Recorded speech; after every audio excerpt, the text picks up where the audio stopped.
Hello from Etherium Sky. So you're in pre-production for your documentary or video project.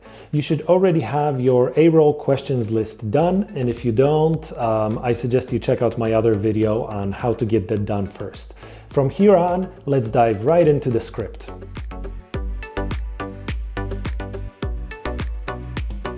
The script is quite obviously the most important document which you need to prepare in your pre-production. To do that, I open up a Word document, I create a table with 3 key columns. Some projects need more, but for most simple mini docs, 3 is enough.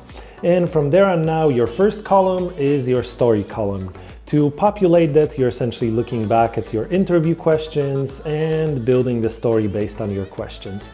Once you have that done, you move on to the second column, which are your visuals. For each story chunk, for each bit of story that you just populated, you figure out what you want to film and you write it in. Your third section is a miscellaneous section. It's a section for notes. On smaller projects, I tend to put in my runtime. I also make notes to do with any permits, any permissions, any archival footage, any miscellaneous things that are not obviously my story part or my visuals part. If that's all you need, then I wish you best of luck with your project. Down below in the description, you'll find some of my templates and reference scripts.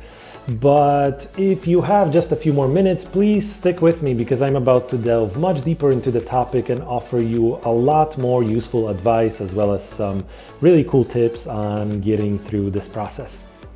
Hello again and thank you for tuning in. My name is Matt and I'm a director with Etherium Sky.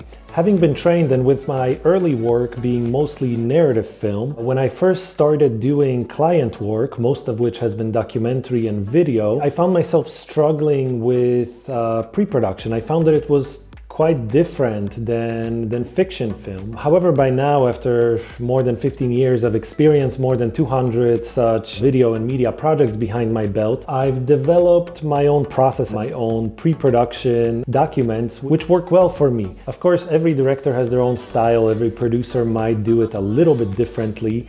However, having worked with many different people now, I find that, at least when it comes to script, everybody tends to follow generally a similar format. In the end, my script needs to work for me. However, the script also needs to be presentable and clear enough so that I can feel confident showing it to my client or to my producer, and so that my crew can clearly and efficiently follow it.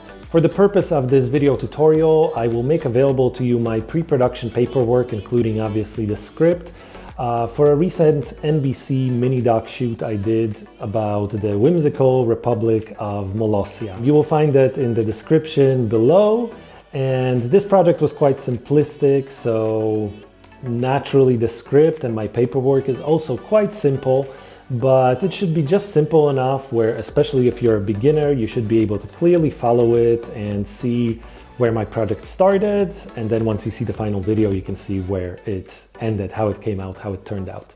So without dwelling on it further, let's get started. When it comes to documentary, my scripts are usually more like outlines. And this is quite the same for any type of video project, NGO productions, corporate commercials, essentially any type of video production where you have your A-Roll interviews delivering the main story, and then you dress that up with your B-roll visuals. If you're just starting off and not fully familiar with the terminology yet, A-Roll refers to your main story. Most obviously, this would be your interviews, however, also things such as narration or voiceover, or even text on screen if it's a part of your story. In case of my NBC Molossia mini-doc, my A-Roll is the interview with the benevolent President Kevin Baugh. B-roll, on the other hand, is what you use to dress up your main story. This can be any kinds of visuals that you shot yourself. This could be graphics, this could be animations. In certain, especially corporate projects, this could be charts or diagrams, or also things like archival video or found footage. In case of my Molossia story, actually most of what you're seeing is B-roll. So when the project starts off and you hear the president's voice, that voice comes from the A-Roll, but all the images that you're seeing, so for example, like drone shots or the beauty shots of the welcome signs, the border, the stamping of passports, that's all B-roll, that's all my visuals. In case of my Molossia story, since it was a very contained project, you should have an easy time figuring that out. But if you need a bit more practice, if you want a bit more challenge, check out my BBC project about the ghost mines of near Arctic Alaska, or check out my NBC mini doc about the history of couchsurfing. Those projects are a bit more expansive, and as you go through them, try to figure out which parts, which elements are my A-roll and which are my B-roll. Well, let's get back to our script.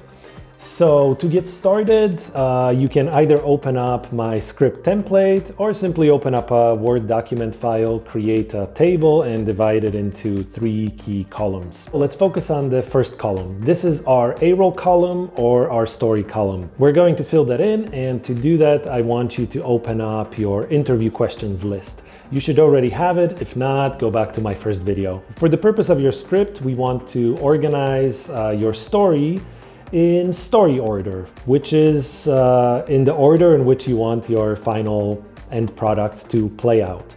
And this could be a different order than what we had for our interview A-Roll questionnaires list. So where do you start?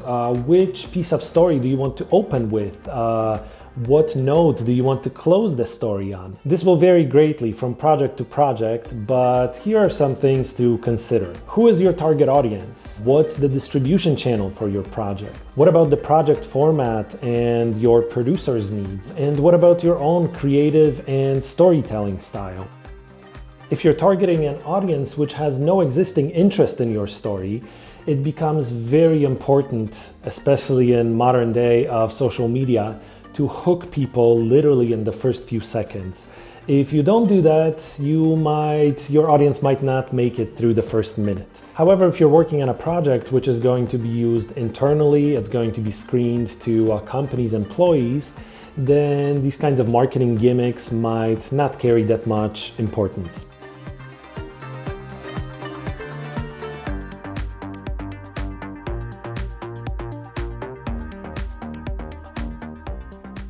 Your distribution medium. What I mean by that is where and how will people watch your project. If you're making stuff for social media, you really have a few seconds nowadays to catch the viewer's attention. Or if you don't, you're simply gonna lose viewers. People are gonna leave before they won't make it through a minute of your video. That said, also consider the opposite, that trying to forcefully hook your audience when this hook makes no sense will turn people off. But what if you're displaying your work at a private event, being a personal screening or a company event or a film festival? In such cases, people generally already decided to come to join this event to see your movie. In that case, you don't really have to worry so much about the first few seconds, which however should never be an excuse for making a project which simply doesn't engage your viewers. Next, consider your project format and any needs placed on you by your client or your producer. Working on a promo for PwC several years back, my client made a very specific request. They wanted me to open the video with a statement from their CEO, and they also wanted to close the video with a statement from their CEO. So automatically I had this framework where I knew that everything else that I do has to fit within those brackets. Sometimes my clients are very specific, and other times I have full creative freedom. It really depends.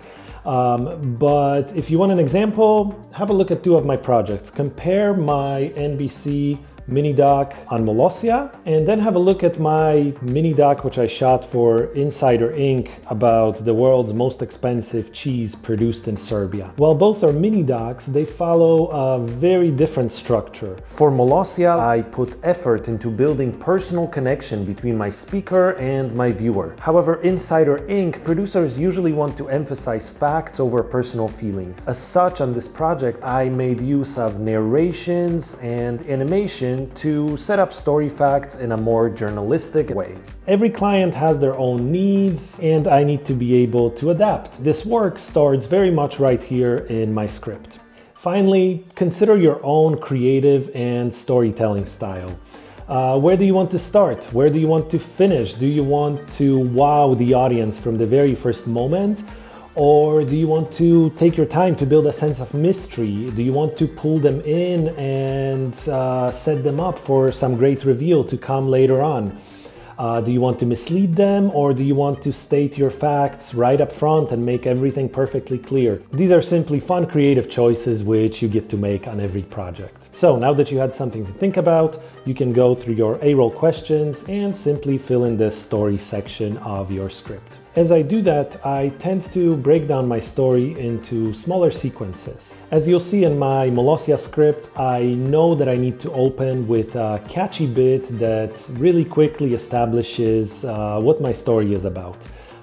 This is my hook. Once I hopefully interested my viewers in the story, I want to take a quick flashback. I want to explore the origins of this story, and I want to talk to my subject about his personal background. Having him do so establishes a stronger, more personal connection with my viewer from early on and hopefully until the end of the story. Next section, since we already established where everything began, let's show where we are today. This helps us stay grounded in the present. And by now I pretty much have my groundwork for the entire story ready. And now that my viewers made it this far, I trust that I can actually slow down a little bit and focus on the main part of the story, on the daily life, on the culture, on the different whimsical aspects of how this country actually runs, how it exists. At this point, I have to realize that my audience has now been listening to just one perspective told by one speaker for several minutes now. And I'm afraid I will lose my audience. This is why I feel that it's time for a slight perspective change. To do that, I put in a section with visitor experience. This is another story sequence in my script. And here, instead of having the president further tell me of how great his country is and how great his nation is and what it's all about, I can actually shift perspectives, have a different voice, have a different person tell me their experience. Finally, to wrap up my story, since it's just a very short mini doc, I want to leave my viewer wanting more. But as I've already covered all the key story parts, I want to focus on the future. It lets my speaker look ahead, and it lets my audience know that there is more to this story. To me as a viewer, whether it's a documentary, narrative, or video project, it's those that leave me wanting more that I tend to remember, that I tend to come back to. One more note on the story column. So in my Molossia script, I actually filled my story column with mostly questions. I have to admit that this is the lazy way to do it. For this particular project, I knew my story well, I knew my producer gave me a free hand, and I had enough experience to be able to do that. However, on larger projects, on projects for new clients, and if you're just a beginner, I would really encourage you to, instead of questions, actually leave answers to those questions which you expect to hear as part of your A-Roll story. If you'd like to see what that kind of slightly more advanced script looks like, I will also leave you for reference a script for another project which I shot for BBC, about the mysterious keyhole-shaped tombs in Japan's Osaka.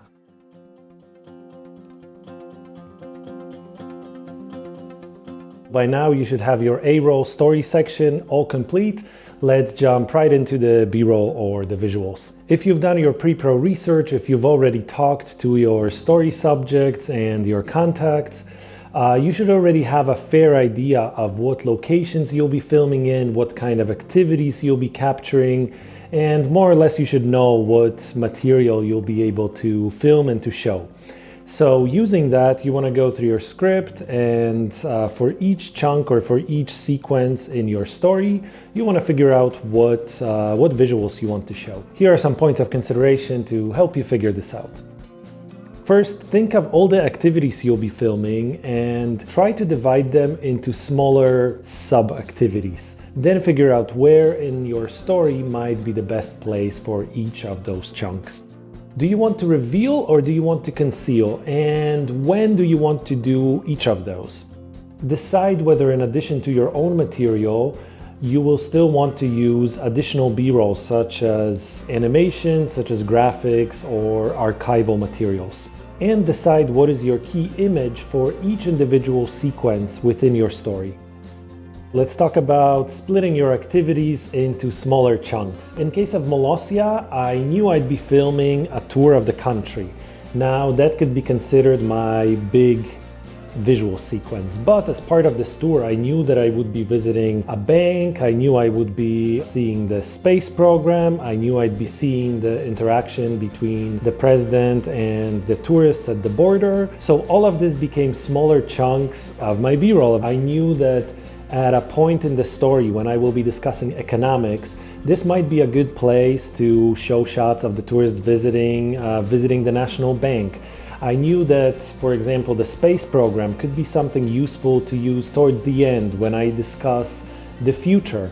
And in this way, I tried to pair the visuals that I knew that I would have with relevant story sequences. Reveal or conceal. Do you want to show your audience your setting, your place, the speaker, the topic of your story right away? If your goal is to educate your viewer, then perhaps this is exactly what you need to do right from the start. However, perhaps your goal is to actually create mystery.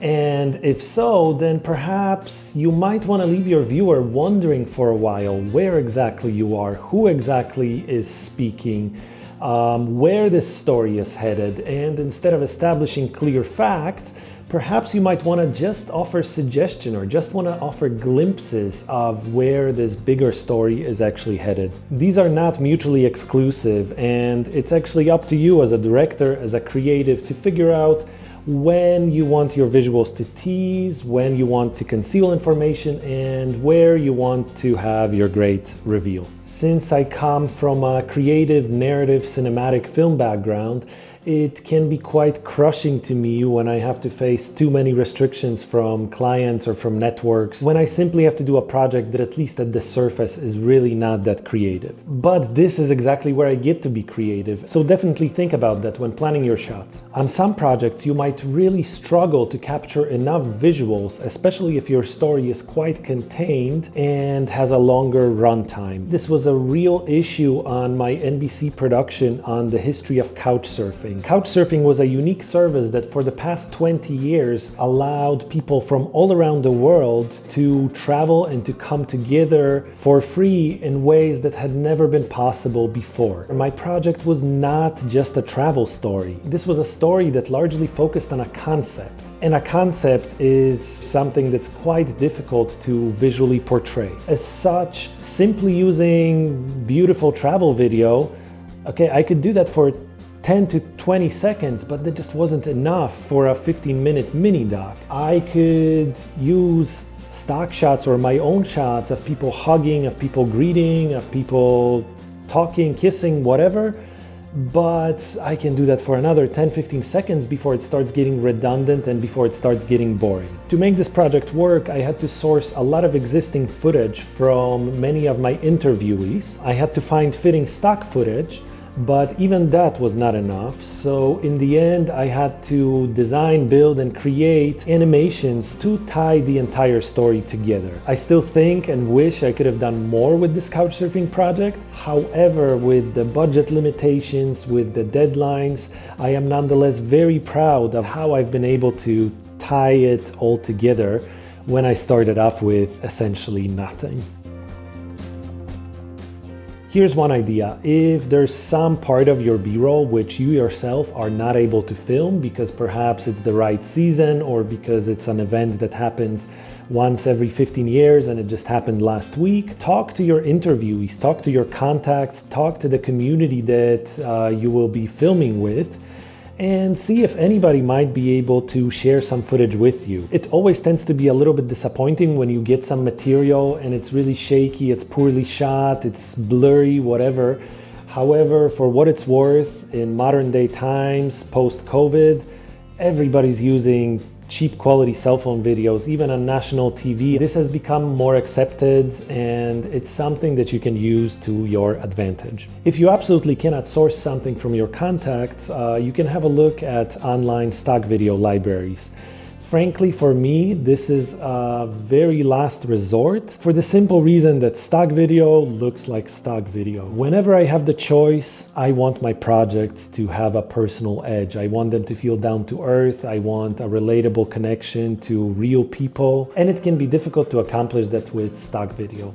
However, sometimes that's simply what you have to do. In a crunch, if you really thought of everything and you have no other choice, what about using graphics? What about using animations? What about building a little montage of some photographs, perhaps applying some motion? Be creative, you can figure it out. Here's your final tip. Consider what is the one key visual you want to show in connection to each key part of your story. For example, when talking about Molossia, I wanted to quickly establish that this is a country that's separate from the United States, but surrounded completely by the US state of Nevada. How could I do that? From my drone shot, all you see is a desert with a bunch of houses and with a bunch more desert. Without context, it's not obvious what you're looking at.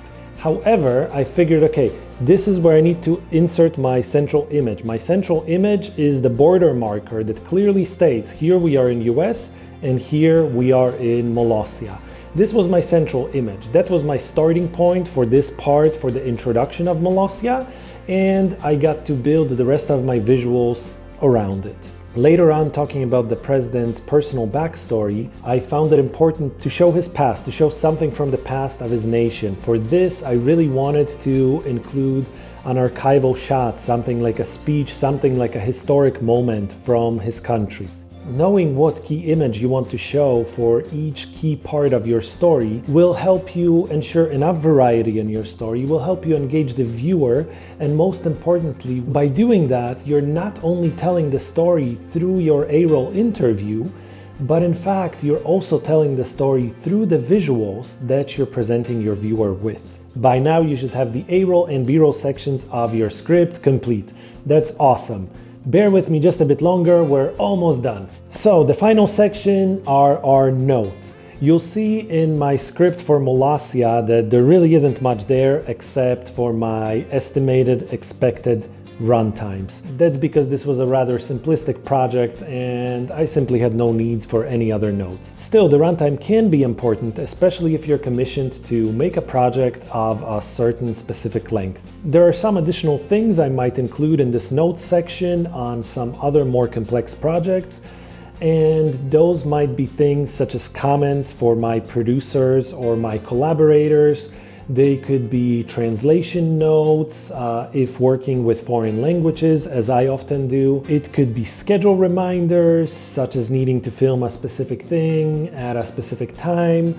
It could be production comments, such as the need for a specific permit or the need for this specific person to be present for this specific shot, or any other number of things depending on your given shoot, your given story, your given client, and a million other factors. And there you have it. Your video or documentary script should now be solid and fully complete, but don't leave just yet. I have 3 awesome tips that I think you will find very useful. Tip number 1. 3-act story structure. I come from a narrative film background. However, I find that the traditional 3-act story structure is not only crucial in narrative film, but also very much in documentary and pretty much any other type of TV, video, or film project that I can think of. Greatly simplifying, every effective story, no matter how small, should have a beginning, a middle, and an end. Without this, your story falls flat. Even something as silly as a 30-second TV commercial for laundry detergent tends to follow 3-act structure. You open the story with a problem. That's your beginning, the dirty laundry. Where do you end your story? You end your story with clean laundry. And what is your middle? Your middle is the laundry detergent that leads us from point A to point C. If you want to engage your viewers in the best possible way, make absolutely sure you have a clear beginning, middle, and an end. This does not only mean a beginning, middle, and an end to the story your interviewee is telling through A-Roll. but this also, in some cases even more so, means a beginning, middle, and an end to your visuals. For example, if your story starts in the morning at sunrise, perhaps a fitting image at the end would be a sunset. If your story starts at the open sea, perhaps a good closure for it would be to have this boat pull up into a port. And even something as simple as starting your story with tight close-up shots and gradually moving to end the story with very wide, beautiful, vast shots can actually help you visually tell a story with a clear beginning, middle, and an end. The key is to always keep moving. You want to keep moving from your beginning to your middle and from your middle to an end. If you don't have those three parts of the story, then your story is probably at a standstill. If your story is at a standstill, it's gonna be boring. And if your story is boring, I'm sorry, but I don't want to watch it. Tip number 2, have people do stuff. I learned this trick back in film school years ago in a photography class dealing with composition and framing. Our teacher told us if you take a photo of a guy standing on the street, that's all you got. You get a photo of a guy standing in a street. However, take the same exact photo with just one tiny difference. Have this guy point to something. Now, by taking this same exact picture of the same exact person in the same exact place, pointing to something, you've created mystery. You made the viewer wonder, okay, what is this person seeing? What are they looking at? What are they pointing to? It's leading us as an audience to want to see the next shot. We want to see the reverse. We want to see what this person is showing us. The same trick applies to film, TV, documentary, cinema, social media, whatever. This is something I always really appreciated living and working in Asia, that people there tend to be far less formal, and oftentimes during a formal interview I may have set up and prepared, people would simply be going about their chores, doing their daily errands while talking to me. For example, on my feature documentary called Love Market, during one of my interviews, the woman simply started breastfeeding her baby while talking to me. These were tiny moments when I was able to capture a glimpse of humanity, a glimpse of personal life of these people that goes beyond filmmaking, that goes beyond anything I could script. And that certainly just goes much further than a person simply sitting in one place and talking to the camera. Sometimes these situations happen without you ever creating them. It's this lucky accident. Other times, you can give your speakers an activity to do. But this is also by no means something that's exclusive to your A-roll. Even more importantly, in fact, you should aim for your B-roll to very much be active, to engage the speaker, the person you're portraying, as well as your viewer. If in every shot you simply show me abstract buildings, abstract empty locations, or people just sitting around and doing nothing in particular, as an audience member, I'm gonna have a really hard time connecting with this story. Well, so production magic, I just figured out that I shot the last half hour with my light turned off. Oh well, my face will be coming in and out of light, I guess, but you don't really care about seeing me, you're caring about writing a script. So let's get this finished. Tip number 3 is this. You're really telling 3 different stories. This is a sort of a cliche which every film student has heard numerous times, but it still tends to be true. On every project, you're actually telling 3 different stories. First one, you're telling in pre-production. This is a story that by now, if you followed my tutorial, you've pretty much just told in your script. The second story you're going to tell on set while shooting. And your third story is when you sit down to actually edit all your finished material. This can be frustrating. It has been to me for sure.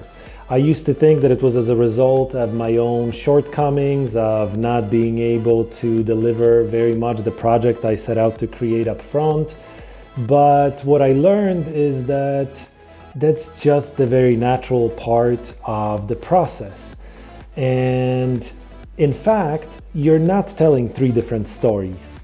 In fact, with each stage, Your one original story is simply growing, it's evolving, it's becoming your final story, which actually, usually in the end, tends to be far greater than the little story you set out to make early on. Here's the deal though, your script is generally what you present in pre-production to your client or to your producer.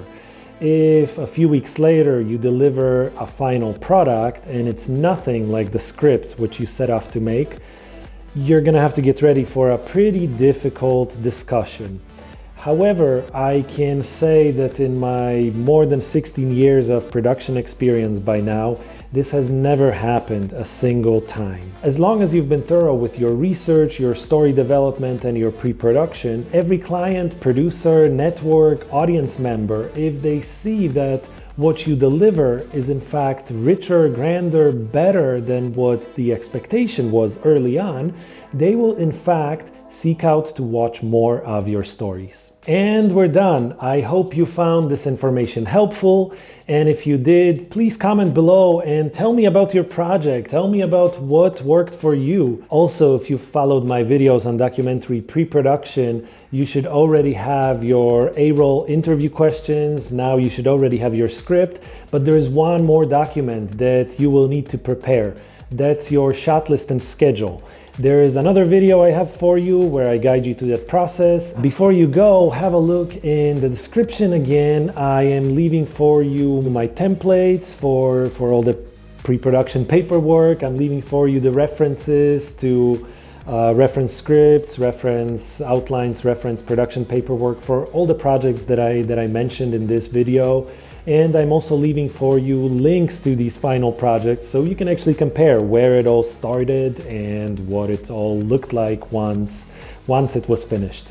I know this got pretty long, but thank you very much for watching. You'd really help me out if you could hit that subscribe button as well as enable notifications on YouTube. In case you're wondering, I'm not just here sitting and making YouTube tutorials. In fact, this is quite a bit of a new experiment for me. But on the narrative end, I am currently in pre-production for my feature film called Things Which Do Not Belong.